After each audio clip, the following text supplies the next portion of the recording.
Hello guys. Surface chemistry में आज का अपना टॉपिक है कोलाइट। कोलाइट बहुत ही लंबा चौड़ा विस्तृत टॉपिक है अपना। सरफेस केमिस्ट्री का जो बचा हुआ पोर्शन है उसमें कंप्लीट कोलाइट के बारे में ही स्टडी करेंगे अपन। अब सरफेस केमिस्ट्री का ये लास्ट टॉपिक मान सकते हैं आप कोलाइट, लेकिन अब तक अपन ने जितनी सरफेस केमिस्ट्री पढ़ी है उससे ज्यादा बड़ा कोलाइट, काफी लेंथी टॉपिक है। तो धीरे धीरे अपन इसको काफी वीडियो अलग अलग पार्ट्स में डिवाइड करके पढ़ेंगे। आज अपन कोलाइट के बारे में बेसिक डिटेल लेंगे और इसकी विलयन और निलंबन के साथ में तुलना करेंगे। तो वास्तव में देखिए कोलाइट क्या होता है। सबसे पहले ग्राहम थॉमस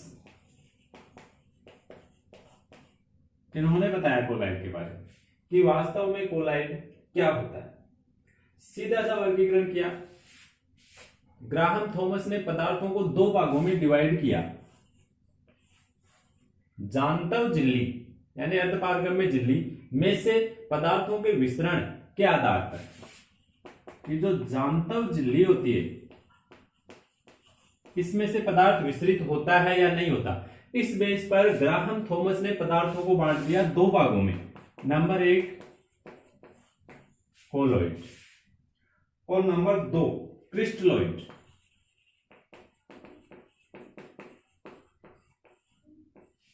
कोलॉइड और क्रिस्टलॉइड। थॉमस ने यह कहा कि वे पदार्थ जो जांतव झिल्ली में से विसरित नहीं होते हैं उनको तो कहते हैं कोलाइड, और जो जांतव झिल्ली में से विसरित हो जाते हैं उनको कहते हैं क्रिस्टलॉइड। दो भागों में डिवाइड कर दिया। जांतव झिल्ली में से अगर विसरित हो रहा है तो उसको तो अपन क्या कहेंगे, क्रिस्टलॉइड। और अगर जांतव झिल्ली में से विसरित नहीं हो रहा है, उसमें से आर पार नहीं जा पा रहा है, तो उसको अपन कहेंगे कोलॉइड। जैसे जैसे गोंद है। कोलाइड जो शब्द है कोला से बना है, और कोला का मतलब होता है गोंद, यानी कोलाइड है वो गोंद से बना हुआ है। जैसे गोंद है, स्टार्च है, रेजिन है, ये कुछ ऐसे एग्जांपल हैं जो कोलॉइड है, यानी ये जांतव झिल्ली में से विसरित नहीं होते। और क्रिस्टलॉइड जैसे नमक का जलीय विलयन है, मान लीजिए शर्करा का जलीय विलयन है, ये जांतव झिल्ली में से विसरित होते हैं, तो इनको अपन कहेंगे क्रिस्टलॉइड। तो ये ग्राहम थॉमस ने सबसे पहले कोलॉइड के बारे में बताया था। लेकिन वास्तव में ये जो ग्राहम थॉमस ने बताया है कोलॉइड और क्रिस्टलॉइड दो भागों में डिवाइड किया है, ये वास्तव में सही क्लासिफिकेशन नहीं है।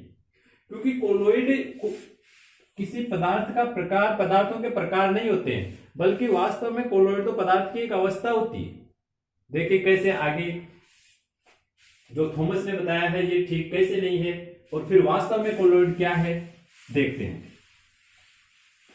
अब देखिए थॉमस ने वर्गीकरण कर दिया कोलॉइड और क्रिस्टलॉइड। अब देखिए हम कुछ विलयन लेते हैं और उनको चेक करेंगे कि वो कोलॉइड है या क्रिस्टलॉइड। जैसे मान लीजिए मैं NaCl अभी हमने लिया था, तो इसी का विलयन ले लेता हूं। NaCl का जलीय विलयन लेता हूं। ये देखिए, तो जो NaCl का जलीय विलयन होता है वो जांतव झिल्ली में से विसरित हो जाता है। इसका मतलब ये कैसा है, क्रिस्टलॉइड हो गया। अब इसी NaCl को मैं बेंजीन में घोल देता हूं।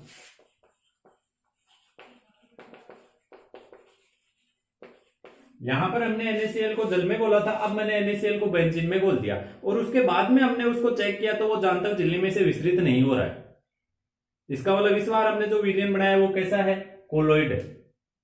समझ गए। साबुन, साबुन का जलीय विलयन बना लेते हैं, जांतव झिल्ली में से विसरित नहीं होगा, कैसा, कोलॉइड हो गया। साबुन को अल्कोहल में घोल देता हूं, जांतव झिल्ली में से विसरित हो जाता है, यानी क्रिस्टलॉइड। अब यहां पर देखिए समस्या ये है कि NaCl को आप क्या मानेंगे, कोलॉइड मानेंगे या क्रिस्टलॉइड मानेंगे।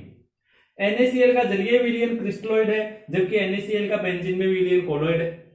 तो अब NaCl को अपन कौन सी कैटेगरी में रखेंगे, साबुन को कौन सी कैटेगरी में रखोगे। साबुन का जलीय विलयन कोलॉइड है, जबकि इसी साबुन का जो अल्कोहलिक विलयन है वो कैसा है, क्रिस्टलॉइड। इसका मतलब ये हुआ कि जो ग्राहम थॉमस ने बताया है वो बिल्कुल से सटीक जानकारी नहीं है, कोलोइड के बारे में सटीक जानकारी नहीं दे पाए हैं ग्राहम थॉमस। तो फिर वास्तव में कोलोइड क्या है? वास्तव में कोलोइड पदार्थ की एक अवस्था है। जैसे पदार्थों की अवस्था ही होती है ठोस, द्रव्य, गैस, विलयन। पदार्थ की एक अवस्था होती है विलयन, जानते हैं आप सब। निलंबन, निलंबन भी पदार्थ की एक अवस्था होती है। और इन दोनों के जो बीच की अवस्था होती है उसी को कहते हैं कोलोइड। विलयन क्या होता है? वैसे तो अपन पढ़ चुके हैं, एक बार फिर से देख लीजिए विलयन होता क्या है। दो विलयन, कोलोइड, निलंबन। पहली बात तो ये सभी मिश्रण होते हैं। सभी क्या होते हैं? मिश्रण, यानी दो या दो से अधिक पदार्थों का मिश्रण होगा। ये समांगी होगा या विषमांगी वो अलग बात है, लेकिन होते हैं सारे मिश्रण ही होते हैं। निलंबन भी एक मिश्रण है, कोलोइड भी मिश्रण है, विलयन भी मिश्रण है। अब विलयन में होता क्या? विलयन में जैसे आप जो विलय पदार्थ घोलते हैं, मिलाते हैं, विलय विलायक क्या होता है ये अपन सारे पढ़ चुके हैं। तो वो जो विलय पदार्थ होता है वो घोलने के बाद में अपने को दिखाई नहीं देता है। जैसे पानी में मैंने नमक घोला, तो नमक के जो कण है वो घोलने के बाद में अपने को पानी में दिखाई नहीं देंगे। और वो दिखाई क्यों नहीं दे रहे हैं? क्योंकि वो जो नमक के मॉलिक्यूल से नमक के कण है वो टूट करके बहुत छोटे छोटे भागों में डिवाइड हो गए। इतने छोटे हो गए हैं कि उनको हम नग्न आंखों से नहीं देख सकते। और उनकी जो साइज है, उन कणों का जो व्यास है वो बहुत छोटा हो गया है। कितना? 10 की पावर -7 सेंटीमीटर से भी कम हो गया उनका व्यास, इतना कम हो गया। अब इतने छोटे मॉलिक्यूल्स को नग्न आंखों से देखना पॉसिबल नहीं है। उसको तो अपन कहते हैं विलयन। अगर एक दो पदार्थों किसी एक विलायक में हमने कोई दूसरा पदार्थ घोला है और घोलने के बाद में जिस पदार्थ को आपने घोला है उसके कणों की साइज अगर 10 की पावर -7 सेंटीमीटर से भी कम हो जाए तो अपने पास में जो मिश्रण बनता है वो विलयन होता है। और अगर घोलने के बाद में जो विलय पदार्थ है उसके कणों की साइज यानी उनका कणों का व्यास 10 की पावर -4 सेंटीमीटर से ज्यादा हो, कणों की साइज अगर इतनी बड़ी हो तो उनको हम नग्न आंखों से देख सकते हैं। कणों की साइज अब इतनी बड़ी है कि अपने को नग्न आंखों से दिखाई दे जाएंगे। जैसे पानी में मिट्टी घोल लीजिए तो मिट्टी के कण आपको स्पष्ट रूप से दिखाई देंगे, क्योंकि मिट्टी के कणों की साइज इससे ज्यादा है। उस मिश्रण को अपन कहते हैं निलंबन। और इन दोनों के जो बीच की स्टेज है वो हो जाएगा कोलोइड। यानी कणों को घोलने के बाद में कणों का जो व्यास है वो कितना हो जाएगा? कणों का व्यास, कणों का व्यास हो जाएगा 10 की पावर -7 सेंटीमीटर से 10 की पावर -4 सेंटीमीटर तक होता है। अगर ये कणों की साइज है तो उस मिश्रण को हम निलंबन और विलयन दोनों के बीच में एक कैटेगरी बना ली, कोलोइड, और उस मिश्रण को हम कोलोइड कहें। और ये जो कण होते हैं ये भी नग्न आंखों से तो दिखाई नहीं देंगे। इनसे हालांकि बड़े हैं लेकिन इतने बड़े नहीं हैं कि हम इनको नग्न आंखों से, खुली आंखों से देख सकें। आगे बात समझे? तो ये होता है वास्तव में कोलोइड। तो आज का अपना टॉपिक यही रहेगा, विलयन, कोलोइड और निलंबन। इन तीनों के मध्य अपन कंपैरिजन करेंगे। कोलोइड क्या होता है ये तो हमने पढ़ लिया। अभी हम विलयन, कोलोइड और निलंबन तीनों के मध्य कंपैरिजन करने वाले। चलिए स्टार्ट करते हैं।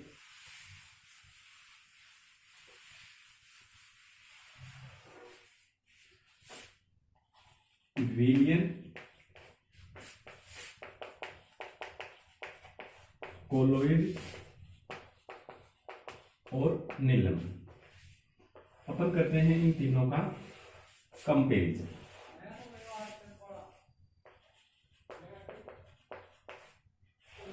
ये तीनों में कंपैरिजन करते हैं। सबसे पहले कंपैरिजन में ले लेते हैं अपन कणों की साइज, कणों का व्यास। अपन देख चुके हैं तीनों में क्या डिफरेंट है। विलयन में जो विलय पदार्थ के कण होते हैं उन कणों का व्यास 10 की पावर -7 सेंटीमीटर से क्या होता है? कम होता है।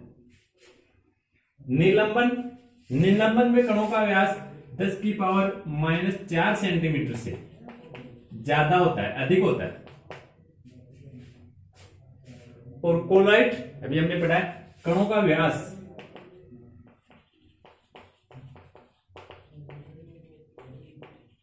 ये होता है कणों का व्यास। विलयन, कोलोइड, निलंबन, ये चीज हमने पढ़ ली। दृश्यता, कि इनमें जो आपने विलेय पदार्थ घोला है उनके जो कण है वो अपने को दिखाई देते हैं नहीं देखते, नग्न आंखों की बात कर लेते हैं पहले।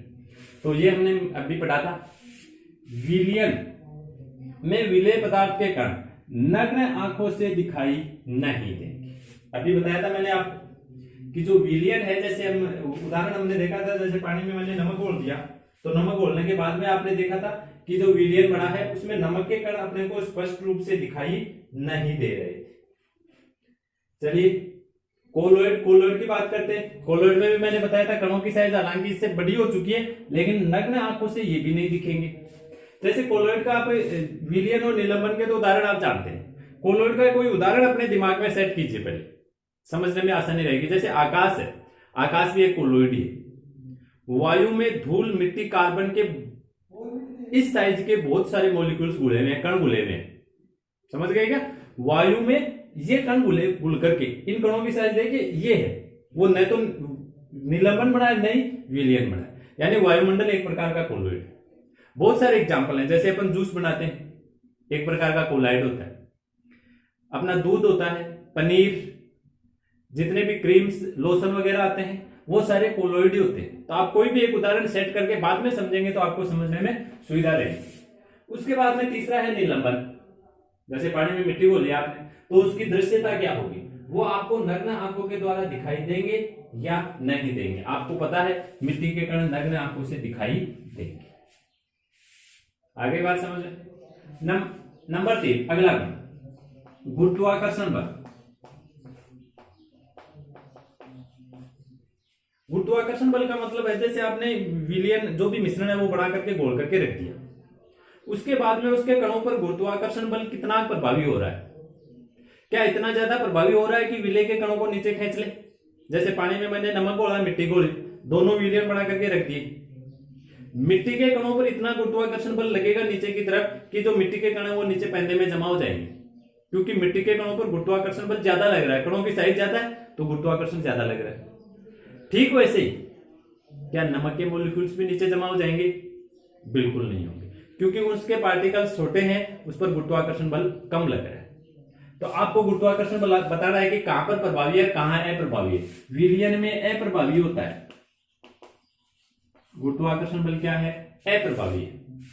कोलोइड में कोई भी एग्जांपल देखिए, जैसे वायु में धूल, मिट्टी के छोटे कार्बन के मॉलिक्यूल्स घुले हुए हैं और अपने आप स्वतः नीचे आकर के नहीं जमते। कोलाइड में भी कैसे होते हैं? अप्रभावी। और निलंबन में पानी में मिट्टी घोल करके रख करके देखिए, मिट्टी के कण नीचे जमते हैं या नहीं जमते? जमा होते हैं। इसका मतलब गुरुत्वाकर्षण बल क्या हो गया? यहाँ पर प्रभावी हो गया। ये हो गई गुरुत्वाकर्षण बल की बात। दिखाई दे रहा है सबको यहाँ तक? जैसे बीच बीच में मैं आगे आ जाता हूँ यहाँ पर लिखने के बाद में, तो आप जैसे इसको लिखना चाहें या जैसे आपको नहीं ध्यान में रहेगा, आप बीच में स्क्रीनशॉट ले लिया, क्योंकि वहां तक लिखने के लिए मेरे को क्या है कि आगे तक जाना पड़ता है। उसके बाद में अगला अपन देखते हैं इनका फिल्टरन, यानी इसको छानेंगे अपन। तो इसको अपन दो अलग अलग फिल्टर पत्र के द्वारा छानेंगे। एक नॉर्मल साधारण फिल्टर पत्र के द्वारा छानेंगे पहले। तो नॉर्मल फिल्टर पत्र के द्वारा छानने के बाद में अपन ये देखेंगे कि जो विलयन है उसमें विलायक और विलेय सारा का सारा फिल्टर पत्र में से छन जाएगा, अलग नहीं होगा। जैसे पानी में नमक घोल रहा है और उसको फिल्टर पत्र से छानेंगे तो नमक है वो फिल्टर पत्र के ऊपर बचेगा नहीं, बल्कि उसमें से छन जाएगा। यानी यहां पर मैं लिख देता हूं साधारण फिल्टर। ठीक है, तो क्या विलयन को आप साधारण फिल्टरिंग के द्वारा अलग अलग कर सकते हैं? नहीं कर सकते।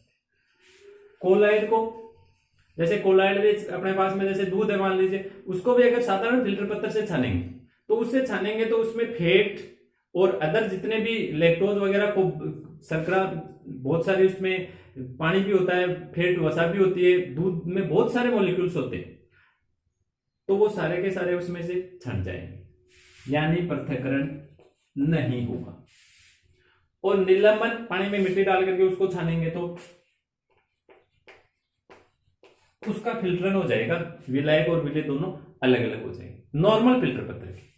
अब अपन बात करते हैं अल्ट्रा फिल्ट्रेशन की। अब अपन अल्ट्रा फिल्टर पत्र के द्वारा इसको छानेंगे, अल्ट्रा फिल्ट्रेशन करेंगे। अल्ट्रा फिल्ट्रेशन में भी जो विलयन है वो अलग अलग नहीं होगा, विलायक और विलय मिले हुए रहेंगे। लेकिन इस बार कोलाइड अलग अलग हो जाएगा, कोलाइड का फिल्ट्रन संभव हो जाएगा इस बार। अगर अल्ट्रा फिल्टर पत्थर से छानेंगे तो कोलाइड के जो पार्टिकल्स हैं वो उसमें से नीचे नहीं जा पाएंगे, छन नहीं पाएंगे। और निलंबन वो तो नॉर्मल फिल्टर पत्थर से अलग हो गया था, तो अब तो होना है ही है, पॉसिबल है, संभव है। ये बात हुई इनके फिल्टरिंग की। अधिशोषण की बात कर लेते हैं। देखिए कुछ टॉपिक है, एक तो अधिशोषण है, एक टिंडल प्रभाव है। टिंडल प्रभाव एक गति होती है, उसको कहते हैं ब्राउनी गति। अधिशोषण, टिंडल प्रभाव और ब्राउनी गति। अधिशोषण क्या होता है हम पढ़ चुके हैं। टिंडल प्रभाव क्या होता है, वैसे तो कोलाइड में आगे अपन इस टॉपिक को डिटेल से पढ़ने वाले हैं। फिलहाल आप केवल इतना ध्यान रखिए कि प्रकाश का रास्ता दिखाई देना, उसी को कहते हैं टिंडल प्रभाव। जैसे अपने रास्ते होते हैं, अपने गमन के लिए रास्ता है तो वो अपने को दिखाई दे रहा है, ठीक उसी प्रकार से प्रकाश, अपने को पता है प्रकाश चारों तरफ, जैसे यहां पर भी प्रकाश है, ब्लैक बोर्ड पर देखिए प्रकाश है, लाइट है। लेकिन ये लाइट कौन सी साइड से आ रही है, इधर से आकर के गिर रही है, आपकी तरफ से आकर के गिर रही है, ऊपर से आकर के गिर रही है, कौन सी साइड से आकर के गिर रही है, क्या आपको उसका रास्ता दिखाई दे रहा है? नहीं दे रहा है ना, यानी यहां पर टिंडल प्रभाव लागू नहीं हो रहा है। अगर आपको प्रकाश का रास्ता दिखाई दे, आपको ये दिखाई दे रहा है कि प्रकाश की किरण यहां से आकर के यहां गिर रही है, जैसे टॉर्च का अपन फोकस डालते हैं तो वो दिखाई देता है, उसको कहते हैं टिंडल प्रभाव। तो आप केवल एक बार इतना ध्यान रख लीजिए, टिंडल प्रभाव क्या होता है, प्रकाश का रास्ता दिखाई देना, टिंडल प्रभाव कहलाता है। और ब्राउनी गति जो जिगजैग गति होती है, टेढ़ी मेढ़ी गति, जैसे ये कोई कोलाइड कण है, इसमें इस प्रकार की जो जिगजैग गति होगी, टेढ़ी मेढ़ी गति, उसी को कहते हैं ब्राउनी गति। तो ये जो तीन गुण हैं, अधिशोषण, टिंडल प्रभाव और ब्राउनी गति, ये तीनों ही गुण कोलाइड के हैं, न तो विलयन के हैं और न ही निलंबन के। जैसे अधिशोषण है, विलयन में विलायक या विलय के कण अधिशोषण नहीं शो करते हैं। कोलाइडी कण अधिशोषण, प्रभावी अधिशोषक होता है कोलाइड। निलंबन के कण भी अधिशोषण शो नहीं करते। कोलाइड है वो अधिशोषण कर सकता है, विलयन नहीं कर सकता, निलंबन भी नहीं कर सकता। टिंडल प्रभाव, विलयन में टिंडल प्रभाव शो नहीं होता है, निलंबन में भी टिंडल प्रभाव शो नहीं होता है, कोलाइड के द्वारा टिंडल प्रभाव शो किया जाता है, दर्शाया जाता है। और ब्राउनी गति, विलयन में कोई ब्राउनी गति नहीं होती है, निलंबन में कोई ब्राउनी गति नहीं होती है, कोलाइड के द्वारा ब्राउनी गति दर्शाई जाती है। ये तीन ऐसे कैरेक्टर्स हैं जो केवल कोलाइड के द्वारा ही शो किए जाते हैं। तो ये देखिए हमने कुछ गुण तो पढ़ लिए, अभी बाकी के और गुण पढ़ेंगे, इनको मैं मिटा दूंगा, एक बार आप फिर से देख लीजिए। कणों की साइज ये आपने देख ली, विलयन के छोटे होते हैं, निलंबन के बड़े, कोलाइड के मीडियम होते हैं। दिखाई दृश्यता की बात करें नग्न आंखों के द्वारा, तो विलयन और कोलाइड के कण नहीं दिखते हैं, निलंबन के दिखते हैं। गुरुत्वाकर्षण बल की बात करें तो विलयन और कोलाइड में अप्रभावी होता है, निलंबन में प्रभावी होता है। फिल्ट्रेशन की बात करें तो विलयन का फिल्ट्रेशन कोई से भी फिल्टर पत्र से संभव नहीं है, निलंबन का दोनों से संभव है, चाहे नॉर्मल है चाहे अल्ट्रा है। कोलाइड का फिल्ट्रेशन नॉर्मल फिल्टर पत्र से नहीं होता है, अल्ट्रा फिल्टर पत्र से हो जाता है। और अधिशोषण, टिंडल प्रभाव एवं ब्राउनी गति, ये तीन ऐसे कैरेक्टर हैं, ये तीन ऐसे गुण हैं जो विलयन और निलंबन के द्वारा शो नहीं किए जाते हैं, केवल कोलाइड के द्वारा ही शो किए जाते हैं। तो इनको अभी मैं एक बार मिटा देता हूं, अगले कैरेक्टर्स पढ़ेंगे फिर।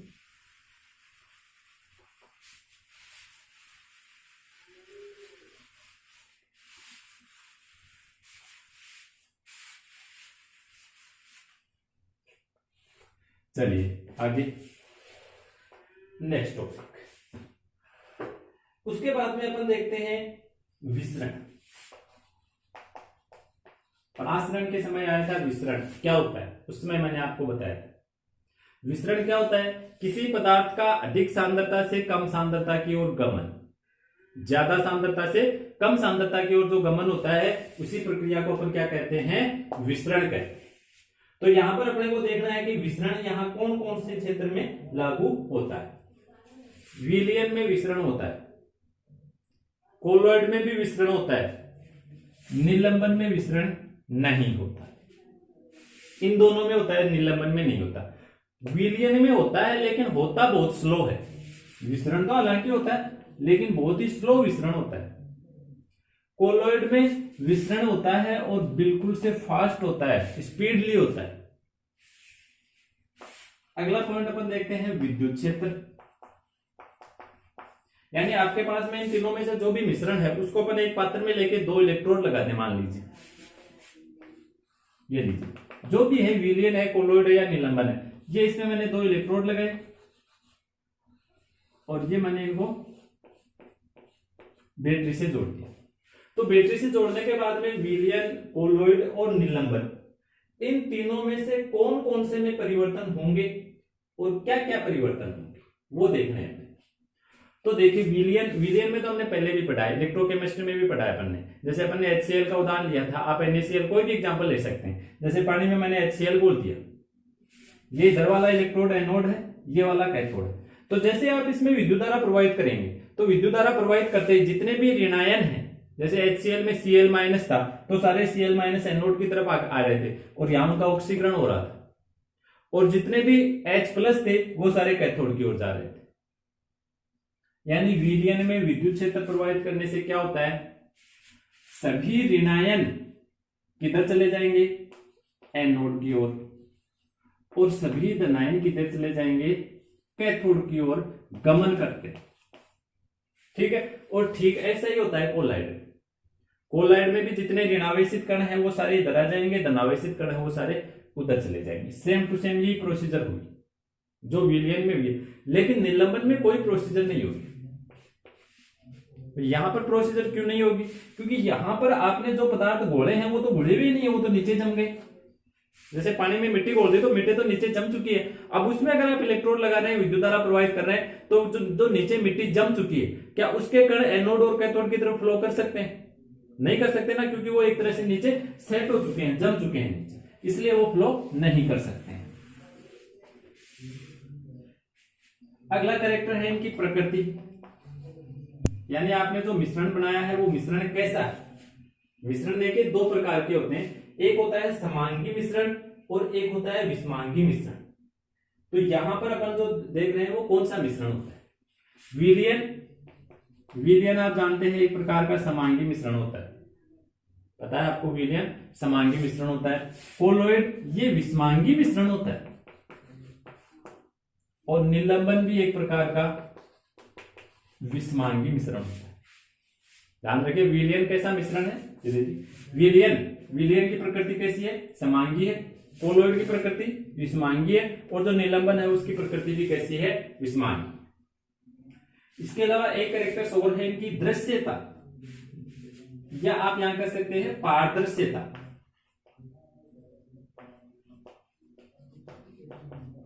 पारदर्शिता का मतलब कौन कौन से जो मिश्रण है उनमें से अपने को आर पार दिखाई देगा। पारदर्शी कौन है और अपारदर्शी कौन है, यहां पर इसका मतलब ये होता है। विलयन जितने भी होते हैं वो लगभग सारे पारदर्शी होते हैं, लगभग जितने भी विलयन होते हैं वो सारे के सारे कैसे होते हैं, पारदर्शी होते हैं। कोलॉइड जितने भी होते हैं वो लगभग, हालांकि सारे नहीं होते हैं कोलॉइड, तो इनमें आप लिखेंगे कि सामान्यतः या अधिकांशतः। सामान्यतः कैसे होते हैं, पारदर्शी होते हैं, और जो निलंबन होता है ये अपारदर्शी होता है। विलयन सभी पारदर्शी हैं, कोलॉइड अधिकांशतः पारदर्शी हैं, जबकि जो निलंबन है वो कैसा है, अपारदर्शी है, उसमें से अपने को आर पार दिखाई नहीं देगा। तो इसी के साथ में अपना जो टॉपिक था विलयन, कोलॉइड और निलंबन तीनों के मध्य कंपैरिजन, ये कंप्लीट हुआ। अगले वीडियो में अपन केवल अब कोलॉइड के बारे में स्टडी करेंगे। केवल किसके बारे में, कोलॉइड के बारे में। कोलॉइड क्या होता है, ये किस प्रकार के इसमें कैरेक्टर्स होते हैं, कितने प्रकार का होता है। अब बचे हुए चैप्टर में अपने को केवल कोलॉइड के बारे में ही स्टडी करनी है। तो आज के वीडियो में बस इतना ही, आज के लिए इतना काफी है। धन्यवाद।